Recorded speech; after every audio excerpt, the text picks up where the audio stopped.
Baik, selamat siang. Kembali lagi bersama saya. Perkenalkan, nama saya Carolina Andayani Linukas.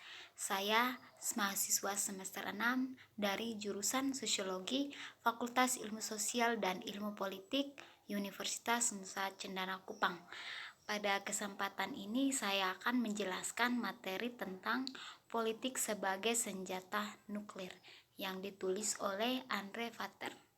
Langsung saja kita kepada materinya, yaitu senjata nuklir ini merupakan senjata yang mendapat tenaga dari reaksi nuklir dan mempunyai daya pemusnahan yang sangat dahsyat.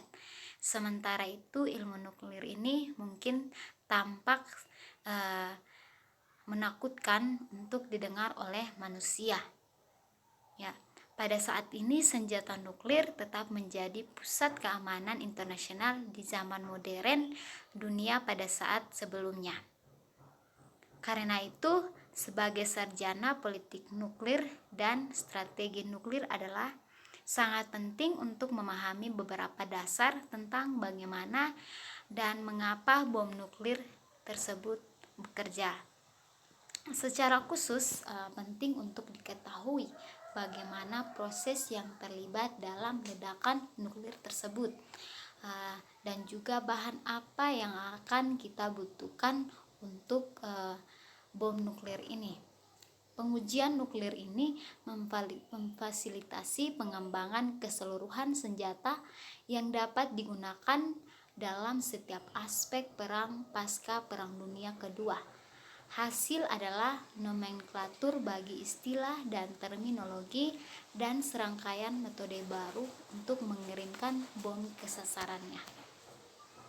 Alasan mengapa negara-negara ini memilih untuk mengembangkan bom beragam dan berkisar dari masalah keamanan tradisional hingga pengaruh domestik, politik, dan norma, dan juga pentingnya identitas nasional hingga peran yang dimainkan oleh teknologi. Hal yang sama berlaku untuk mengapa negara-negara bagian itu mungkin memilih untuk melakukannya dalam membangun bom tersebut, termasuk mereka juga yang memiliki fasilitas dan pengetahuan yang diperlukan, serta dalam beberapa kasus atau masalah keamanan yang mendesak dan juga telah memutuskan untuk tidak melakukannya lagi. Oleh karena itu, pendorong proliferasi nuklir sangat kompleks tetapi penting untuk dilakukan, dan juga diperhatikan bahwa mayoritas negara jelas tidak pernah tertarik dengan senjata nuklir tersebut. Tetapi proliferasi nuklir bukan hanya tentang lebih banyak negara atau mungkin dan juga mungkin non-aktor negara. Ya, hal tersebut membangun senjata nuklir yang dikenal sebagai proliferasi horizontal.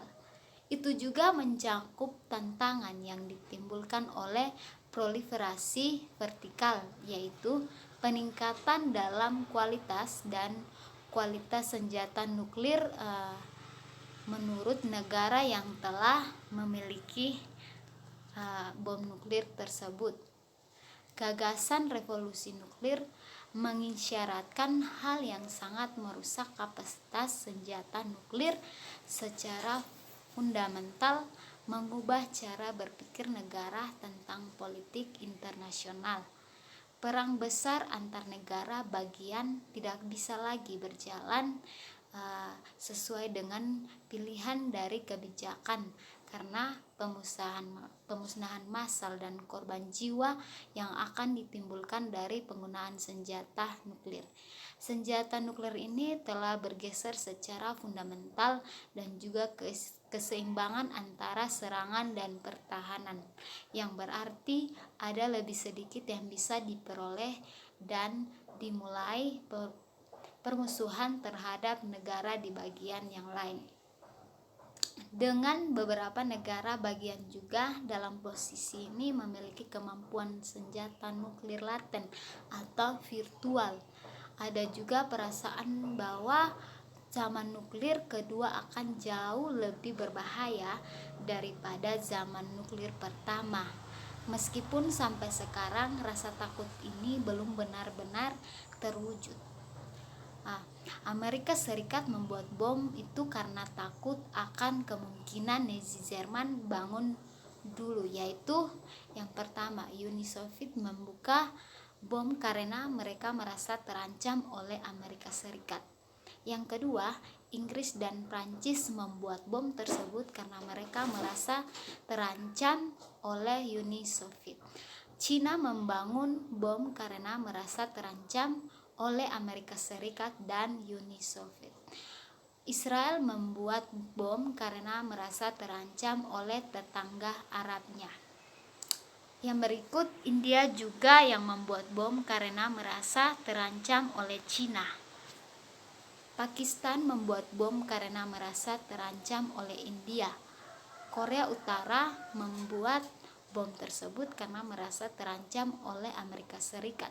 Dan yang terakhir, negara Iran mungkin akan membuat bom karena merasa terancam oleh Amerika Serikat. Ada kepercayaan kuat bahwa penemuan senjata nuklir mengantarkan dalam revolusi dalam politik internasional dan juga khususnya dalam cara negara bagian pikirkan dan merencanakan perang tersebut. Seperti yang dikatakan Robert Jervis pada tahun 1989 bahwa senjata nuklir adalah cara untuk mengubah cara orang berpikir dan berperilaku secara kebangsaan. Pada dasarnya, dengan adanya senjata nuklir ini, negara dapat mencegah tindakan agresif negara bagian lain dengan mengancam kerusakan yang tidak dapat diterima sebagai tanggapan. Oleh karena itu, jika dua negara ini memiliki kekuatan nuklir yang aman, tidak rentan terhadap pelucutan senjata secara mendadak menyerang, maka tingkat stabilitas tertentu mungkin terjadi. Hasilnya adalah sebuah gerakan menuju strategi yang didasarkan pada pencegahan daripada pertahanan di zaman nuklir dan munculnya kondisi mutuali sebagai cara terbaik untuk mengelola hubungan nuklir internasional ini. Yang berikut, untuk sekelompok besar orang, satu-satunya cara yang secara realistis dapat kita harapkan untuk mendapatkan jaminan masa depan nuklir kita adalah dengan membersihkan dunia dari senjata nuklir secara keseluruhan. Hal ini bukanlah fenomena modern. Memang, bahkan sebelum atom pertama bom dijatuhkan pada tahun 1945, para ilmuwan dan tokoh terkemuka lainnya menelpon untuk larangan senjata baru ini dengan kekuatan destruktif yang tak terbahayakan. Dan sejak awal zaman nuklir itu, kesadaran global untuk nuklir total dieliminasi telah berlangsung. Meskipun dengan periode penyerangan staccato dan minat global yang meningkat. Karena itu, jika kita ingin terus menghindari kemungkinan bencana penggunaan nuklir ini, maka kita harus juga sepenuhnya menyadari bahwa tantangan utama apa yang ada di depan kita. Untuk itu, tantangan yang paling berat yang akan terus dihadapi persaingan internasional meniti adalah bagaimana mengelola ratusan nuklir sipil dengan aman dan terjamin, pembangkit listrik dan fasilitas penelitian di seluruh dunia.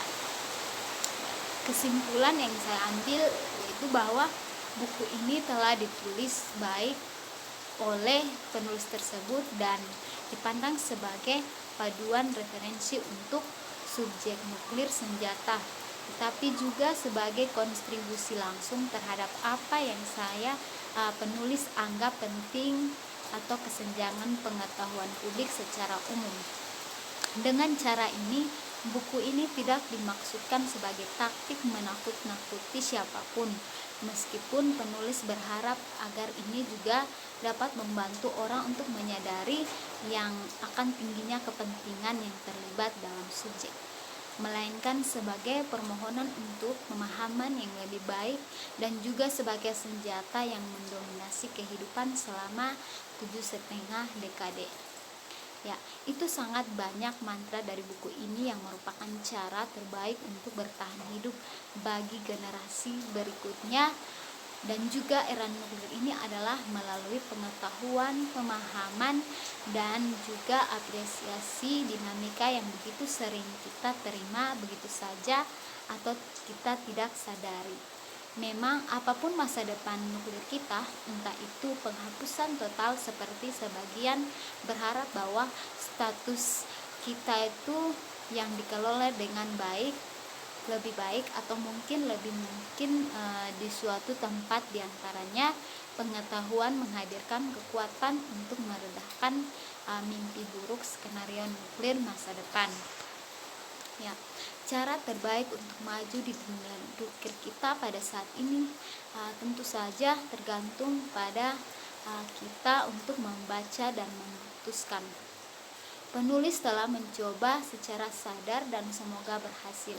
Untuk itu tetap netral dan juga tetap stay di sepanjang buku untuk memberikan informasi dan alat bagi pembaca untuk membuat keputusan mereka sendiri daripada kita mengindoktrinasi dan melakukan sesuatu terhadap keyakinan kita sendiri. Terima kasih.